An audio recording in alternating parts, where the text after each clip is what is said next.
Hello, everyone, and welcome to Stir the Pot with Chris Johnson and DJ High Praise. I am Brian N. Brooks, aka DJ High Praise, and I'm going to let my illustrious partner in life to introduce himself and say, "What's up, y'all?" What's up, y'all? This is Chris Johnson, aka CJ, and very, very, very happy to be here. I'm thinking that we've had some really good conversations, and I think we're going to add to the pot what we've been stirring when we have our topic for the day. So I'm excited.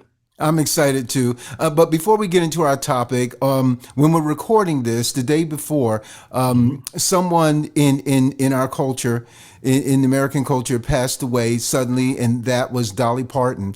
And Mhm. we dedicate this episode to the memory of Dolly Parton.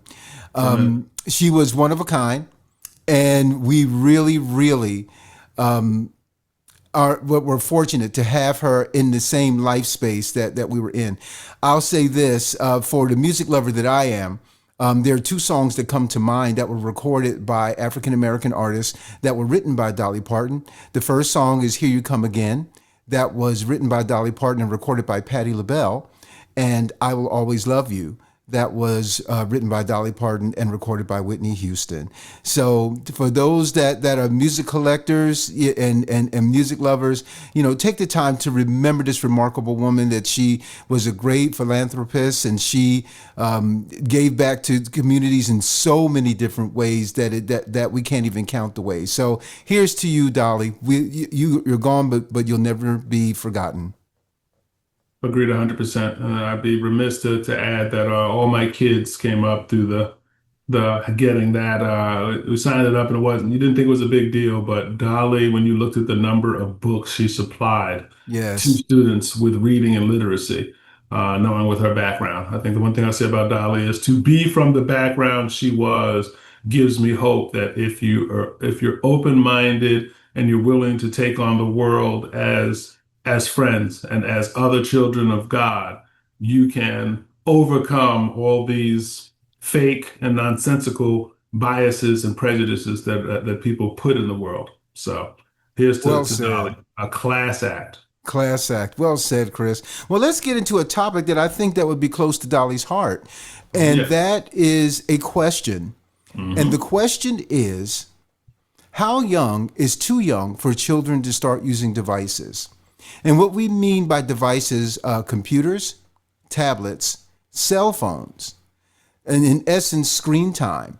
Hmm. And what sparked the question in my mind, I saw online earlier this week a pediatrician that was talking about between the ages of 1 and 5, that parents really should limit the amount of time that children are put in front of the screens. And her argument was, if I recall it correctly, she said technology is designed to move very, very quickly, and you're wiring their brains to expect quick responses to things that they do.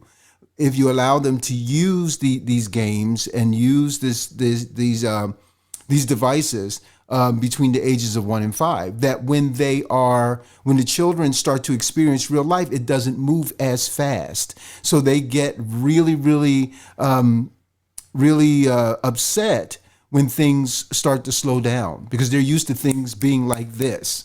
So that was her argument. I thought it was a very valid argument. And being the grandfather of a very young child who's 3 years old, and I'm seeing that she gets a lot of screen time from television shows that she watches, and and the tablet that her parents allow her to use. So it's a little bit of concern for me. So it's a little bit personal. What are your thoughts, Chris? I think, like everything you and I have discussions about when we stir the pot, we look at where we are as a state of time now, but we also look at the history. And so when I think about this topic, I think of, when you look at the last 50 years, we as a species have really evolved as far as technology. So once upon a time when you and I were coming up, when there were, limited channels and no cable, I remember they used to call the television the idiot box, like, Yeah. and screen time was monitored, at least in my household it was. There were shows that I couldn't watch. And by today's standards, they were tame, but I Yeah. couldn't watch them. Certain movies, those classifications in movies were, if it was rated R and I was found to be in one of them and it wasn't a parent with me, I was in a lot of trouble. So Mhm. there was an understanding that as a parent, there was a responsibility for what your child was watching and what those effects could be. You move forward to where we are now, you've got screen time, you've got network channels, you've got cable, you've got Hulu, you've got HBO, you've got streaming platforms, you've got YouTube. It's bombarded, and that's not Yeah. even getting into the phone and the games. So when you look at one, from a technology standpoint, we've catapulted light years ahead. But two, we forget the human brain is still the human brain. And Right. if you're in a developmental stage, I don't even know that the research is out there even to determine fully like what effects are these having on these smaller kids from like you said 0 to 5, because we already know they're having effects on children older than that, school age kids and high school. Yeah. There's a whole running argument in a book that I just read that talked about how, now rather than young men getting out there and exploring and dating and, because, of course they are, they always say men are the right now are now the most at risk of all the genders. No one's talking about, well, does some of it go back to the fact that now rather than going out and living a life, someone can spend, $100 a month and have a phone and live their life vicariously through that device versus going out there and living. So if that's how adults are living, I can only imagine how much not regulating it is taking us back in time when it comes to 0 to 5, because it's become an electronic babysitter, for lack of other words. Well, it's interesting that you say that. My memory takes me back to Mhm. um, when Sesame Street premiered in 1969. Mhm. I remember it very vividly. My mother had 7 children, right? And so, during the summer, we were all at home. Mhm. And so, in order for her to get something done, she would plop us in front of the television. So, I Mhm. remember one day, my mother gathered us together and said, "Here, there's something coming on television I want you to watch." And it was the debut of Sesame Street. Mhm. And so, my eldest brother he was in in uh, in 1969 he was 9 years old.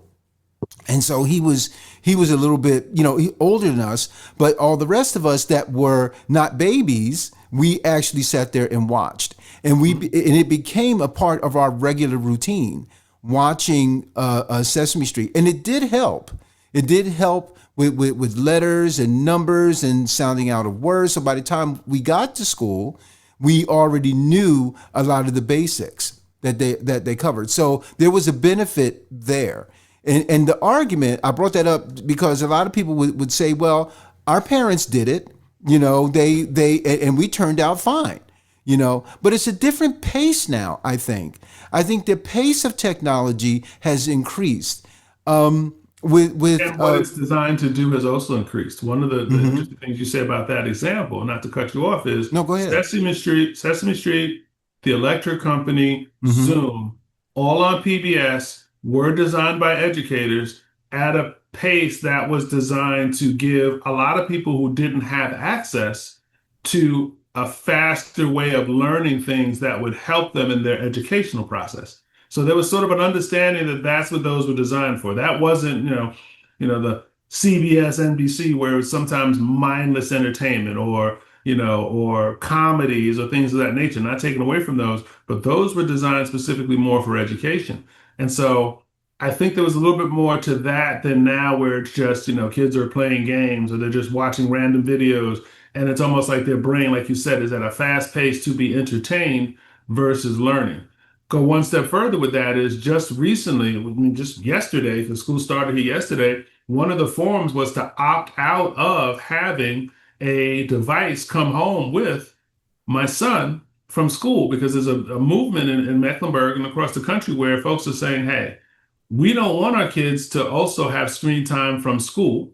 And so they don't want them to bring home the Chromebooks and things of that nature. And the pushback from CMS has been, well, these are educational programs. Well, yes, they are, but I also know for a fact even the teachers, when there's free time and they're not doing those educational programs, let the kids play games or things of that nature. Now, they're not as fast paced as the other stuff because there's screens and all of that, but it's still a game. So you're absolutely, I think we have to look at what is the screen designed for? And Right. then two, what is the regulation you're putting on and how many hours? And then three, how much real life activity are people having where they're out Exactly. exploring what I feel is the real world versus hiding behind the screen? Now here, I think those are great points. But here's the thing: it's like I believe that government regulation, is a different thing than parents taking responsibility for their children's education. Because I'll say this: my mother had a lot of kids, right? She had seven of us, Mhm. and we were stair steps. It was like for a good decade, my mother was pregnant and she had children. Mhm. And so it was like that one-on-one attention that we needed. We probably didn't get from her because she was busy tending to the next baby, Mhm. right? And so the responsibility, the time was a little bit different. We did not have technology. We actually had books at home, right? When we weren't watching television, we actually read books. We actually had those hard, tangible things that some of you probably don't even know what they are. But we actually balanced that time with those books. And I do see with my granddaughter that she loves books. She will see a book and she will grab it and she will bring it over to you and say, let's read this together. She doesn't even say read to me. She says, and she's only 3, she said, let's read together, which is very promising. And I love to see that. So what are your thoughts? My point is, I don't believe, I'm gonna be honest with you, I don't believe in government regulation, but I do believe in parents taking that responsibility and balancing the use of technology with real life. No, That's just me. I think, the government regulation piece is one where, I mean, for years, the government has tried in certain things to regulate, but can they really? That's one. Two, I do think it's a double-edged sword. I think there should be more responsibility in the parental home as far as what people are able to access and what they're doing. I would like to think that there's more of an understanding of, myself, and start with myself doing a better job of monitoring not just what's being seen, but screen time, which I've had to do because it is addictive. And it's a known fact that these tools are designed to be addictive. And then three, also for me, promoting or parents promoting more physical activity, be it sports or exploration or fishing, things that involve that. And then four, I think there has to be an understanding of sort of, how do we promote creative thought? Part of, Right. like you said, the stair steps, the I'm busy, a way to allow for the children to do something when you're not able to do with them. I understand that because everyone is busy, but there also has to be a structure in place where there is, like for us, there is reading time. There's time when you have to be reading. I'm like you, my son likes to read and enjoys reading because the other thing is when we talk about, and we talked about this in the first episode, and to be consistent with Stir the Pot, critical thinking also means how do you connect those dots? Because I Yeah. also want my child to be able to connect the dot. I'm not just having you read to read. I just don't want you to be proficient in knowing letters and words and knowing words how to read. Part of the reading is to allow them to expand on their thinking and their Yes. imagination because there's a little different creative process when you're reading something and creating the images in your mind than they are when you're just seeing it sort of regurgitated out to you and the story and the outcome is coming at you and it's coming so fast versus you having to formulate what is being said and creating that image in your mind, even to a point where I would even dare say I've personally even gotten into more if I don't have the time to do some of the things like sit and read a book, audiobooks. Because then Yes. again, sort of like the old days of radio, it's a story, it's entertainment, but there's still that creative process going on in my mind that's going on. It's not just this, aimless, meaningless sort of staring at a blank at something else that is being created for me because unlike that where the canvas is created by someone else, when you're reading, when you're listening, you're having to shape and create that canvas yourself based on what it is you're hearing and or what you're reading. And I think that helps in the overall brain process than it does with just having something at you. And then two, the studies have said screen time. I'm so aware when you look at addiction, when you look at, people always want to talk about drugs and alcohol, but when you start looking at it, drugs, alcohol, screen time, sugar, all hit the parts of the brain in very similar ways. Exactly. So if you say one is bad, then all of them are bad, and you should be monitoring or eliminating all of it from what you're doing. It's interesting. Those are great points, as usual. I'll say this: when it comes to this whole conversation, my mind immediately goes to the community because we cannot ignore the fact that peer pressure is a part of it, especially as your children grow. Hmm. And I would say this, in the generation that you and I are in, or should I say the generations, the baby boomer and Gen X, even though we're a year apart, we had there was a different type of community where, we were experiencing a lot of the same things at the same time as our peers.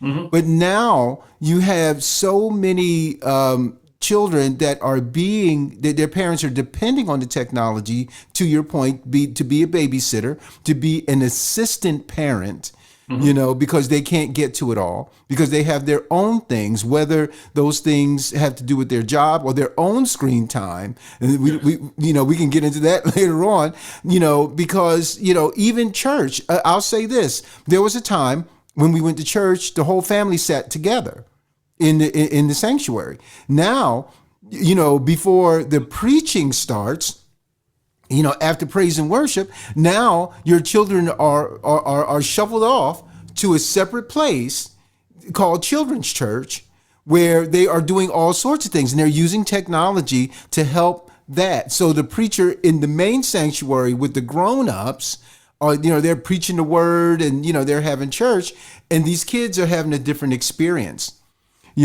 So when it comes to it, I think that we need to also think about the community. How does the community help to facilitate that balance? I just say this: you can't control the community. That I understand, but I think that parents need to be aware of what's going on. If you are a parent and your child is being shuffled off to children's church, I think every so often you need to go and sit in children's church to see what it is that your child is experiencing. As usual, don't stir the pot here. You ask a lot, right? Because I agree with you wholeheartedly, but I am reminded that the community in which we often speak about has so drastically changed over the last 20 to 30 years that those things that you and I might talk about as common or what we think everyone would do, I'm finding that a lot of people, when you say it, almost look at you like, I never thought of that, or something's wrong with you. I agree with you wholeheartedly that things have changed and I want to know what's going on there. But I also agree wholeheartedly that I've seen a million times when I've been out to dinner, including myself, where when the child's acting up, you just pass them a phone or a or a tablet, tablet. and you get a little bit of peace. So I have to look at both hats, and I say a sign of the times when we look at evolution of what's going on now. There used to have to be more creativity in everything because this technology didn't just start where it is now. It's been a gradual process. So I'm reminded once upon a time, if I saw a code come through on my pager, I knew who that was from, and I had to go find a phone. New York City area, Tri-City area, use nasty phones. Some of those phone booths, smell real bad. Oh But yeah. you had to wipe off stuff with a disinfectant towel before you put it on your face, and I didn't touch your face to it, and make the call that you needed to make because it was a 911 or whatever code you need to get in contact with somebody.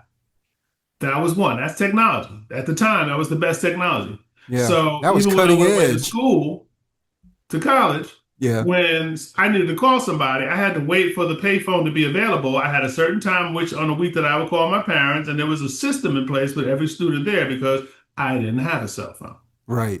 So that first conversation from dropping me off to the first time I needed money might have been 3 weeks, whatever it was. There was no real communication between that because you had to learn to figure it out. Yeah.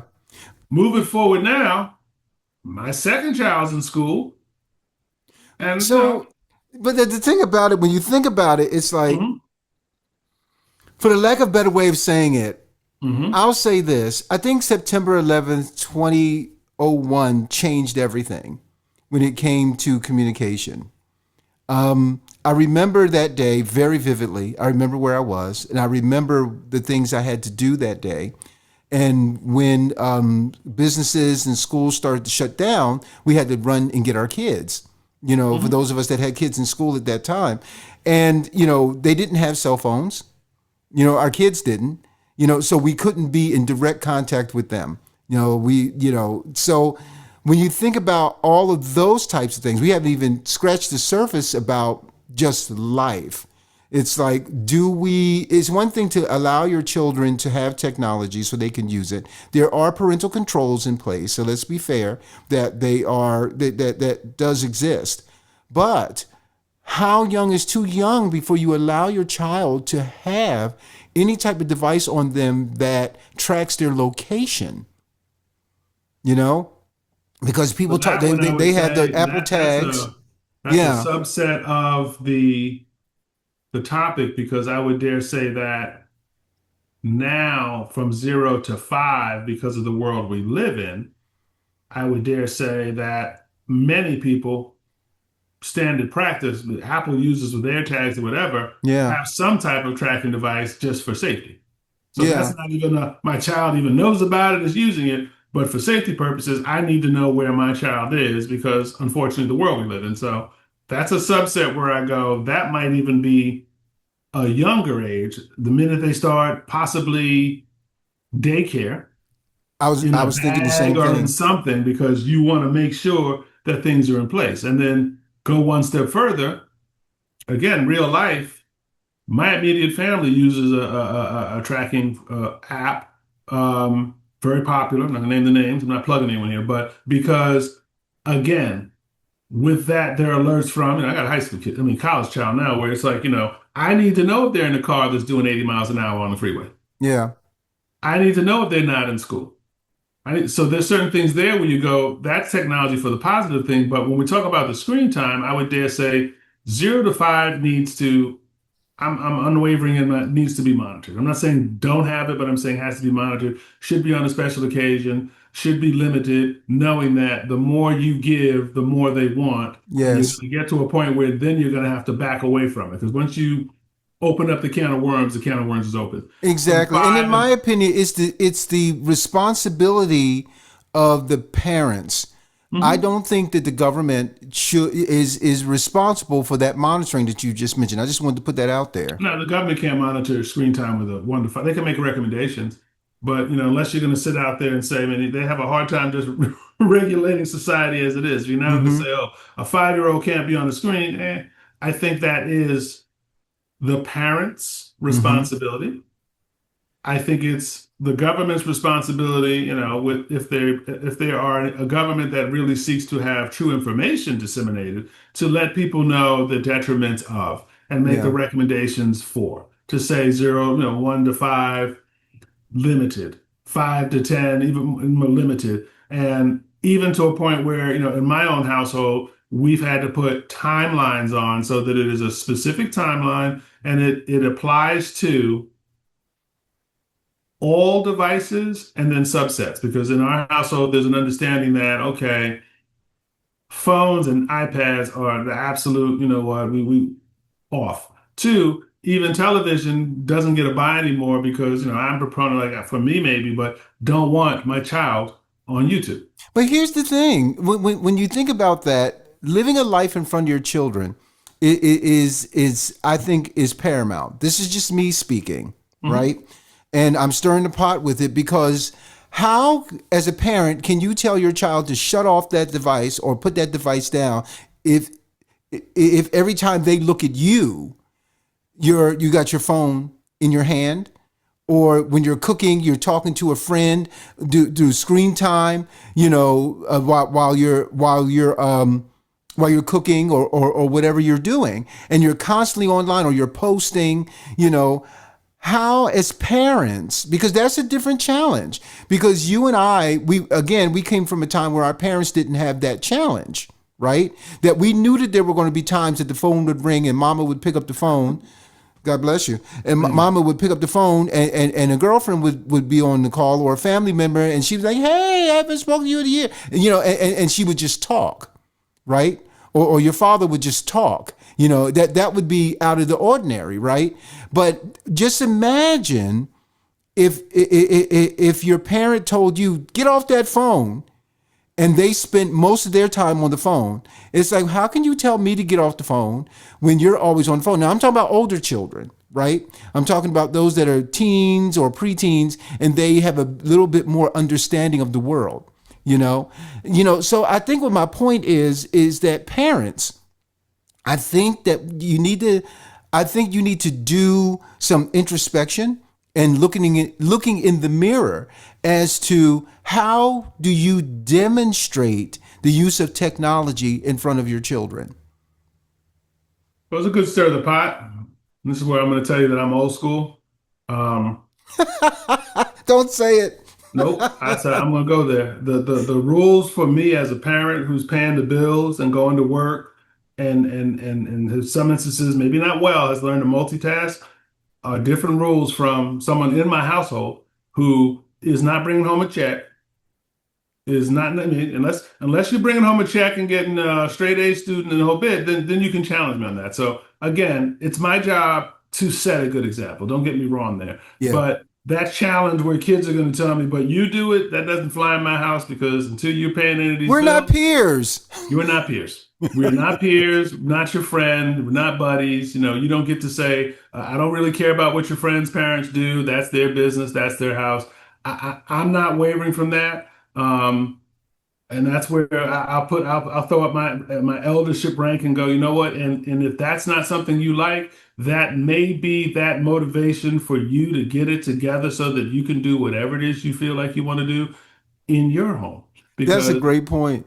as much as I do believe I should set the example, and there are exceptions to that. Like I do believe when we're at the dinner table, unless it's important, and if my wife chimes in and says, listen, you're absolutely right. I have no problem putting the phone away because there should be that interaction. But that constant, it's almost like screen time to me. If I constantly entertain the fact that a child is going to tell me how I need to be as an adult, that's going to be a never-ending battle. Yeah. I'm not willing to have that, not going to have that. Sometimes it is, you know what? My standard answer is, you know what? When you're in your house, this is my standard answer. I used to tell it to my oldest.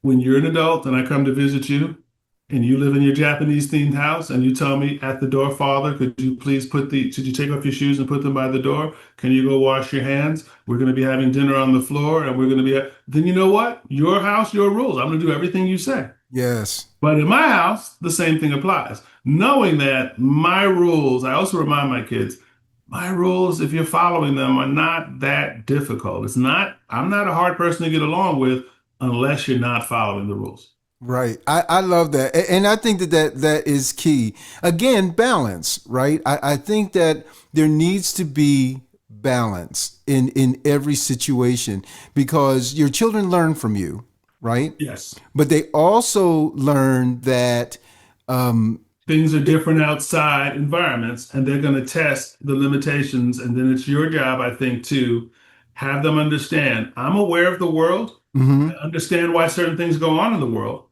There's certain things I may even tolerate from the world, but within the limitations of what we're comfortable in this house, because I make it always very clear. I'm not trying to be common. I'm not trying to be like everyone else. This yeah, is not, if you want to be like everyone else, maybe the conversation you have with God when you're praying is, why did he allow you to be in this family? But since yeah, he did, there's an understanding that we're going to be a little different because we're trying to operate with just principles that are going to allow for everyone in the long run to be the most successful. yeah, Because just because everyone's doing it doesn't mean it's right. yeah. And just because everyone's doing it doesn't mean that I don't want to be, I've never wanted to be common in my life. And I think once you learn that, Other thing for my kids is nothing I do is done to harm you. Right. Everything I'm doing is done to enrich you.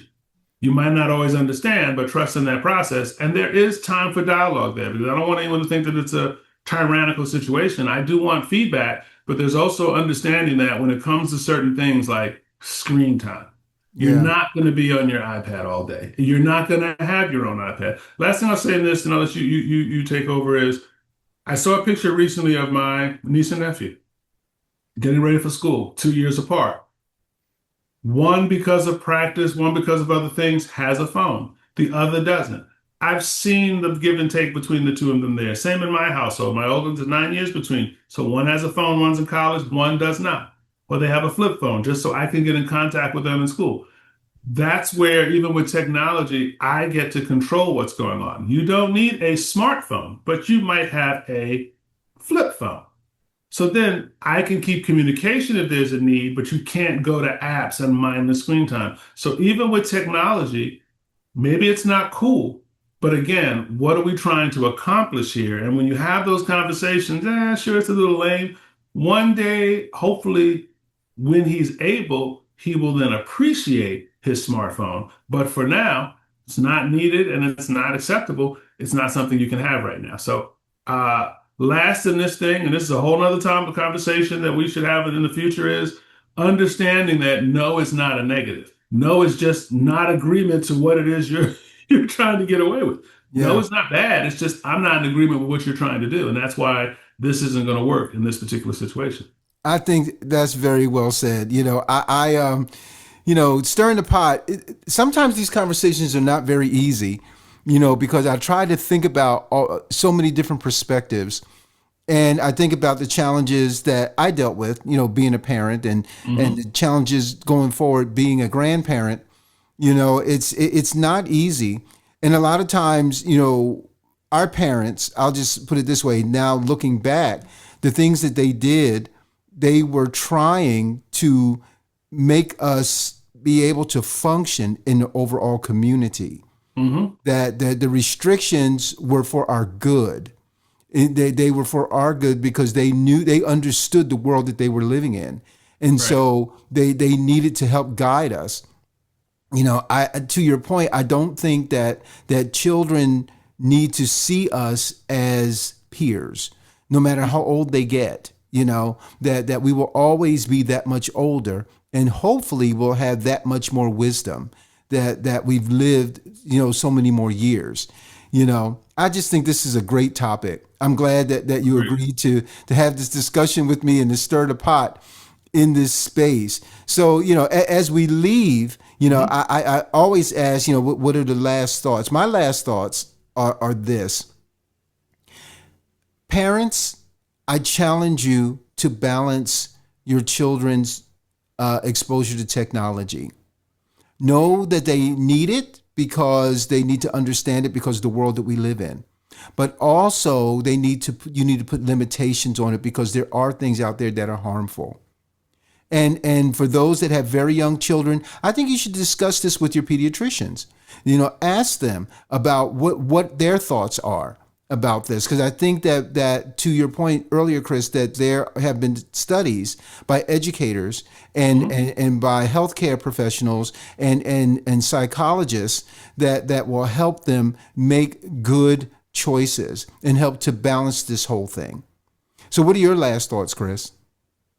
I agree with you 100%. Part of what we've not dealt with for many years when we talked about health is, the mental health. And more now across the board, we're seeing mental health is so important from, teens to adults to, that's become a big issue now and something that I think we lacked.